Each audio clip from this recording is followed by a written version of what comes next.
Hello friends, இது Tuesday morning.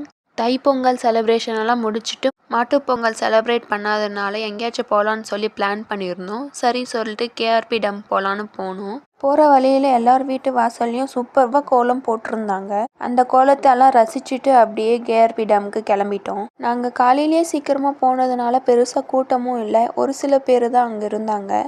நாங்கள் மேலே போய் டேம் எல்லாம் பார்த்துட்டு கீழே பார்க்கிங் எல்லாம் சுற்றி பார்த்துட்டு நிறைய ஃபோட்டோஸு வீடியோஸ் எல்லாம் எடுத்துட்டு அங்கே நிறைய தாமரை மொட்டுக்கல்லெல்லாம் நிறைய இருந்துச்சு. ஆனால் பறிக்கவே இல்லை. அங்கே க்ளீன் பண்ணுறவங்க நிறைய பேர் இருந்தாங்க. ஸோ திட்டுவாங்கன்னு சொல்லிட்டு நாங்கள் அமைதியாக போயிட்டோம். கொஞ்ச நேரம் அங்கே எல்லாத்தையும் சுற்றி பார்த்துட்டு பசிக்குதுன்னு சொல்லி வெளியே போய் சாப்பிட்லான்னு கிளம்பிட்டோம்.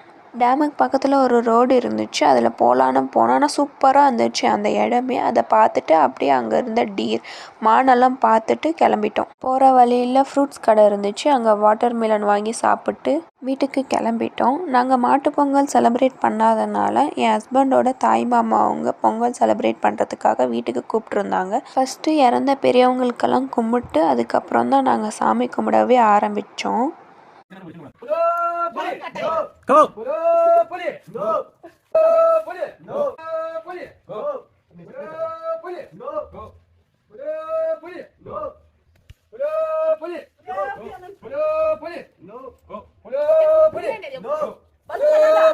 கல்யாணத்துக்கு முன்னாடி எங்கள் அம்மா வீட்டில் செலிப்ரேட் பண்ணும்போது அங்கே டிஃப்ரெண்ட்டாக செலிப்ரேட் பண்ணாங்க. ஆனால் இங்கே வந்து ஏதோ பைரவ பால் சாப்பிட்ணும், இன்னும் வேறு ஏதோ டிஃப்ரெண்ட்டாக பண்ணியிருந்தாங்க. ஆனால் ஜாலியாகவும் இருந்துச்சு. எல்லா பூஜையும் முடிச்சிட்டது அப்புறம் சாமி கும்பிட்டு சாப்பிட்டு வீட்டுக்கு கிளம்பிட்டோம்.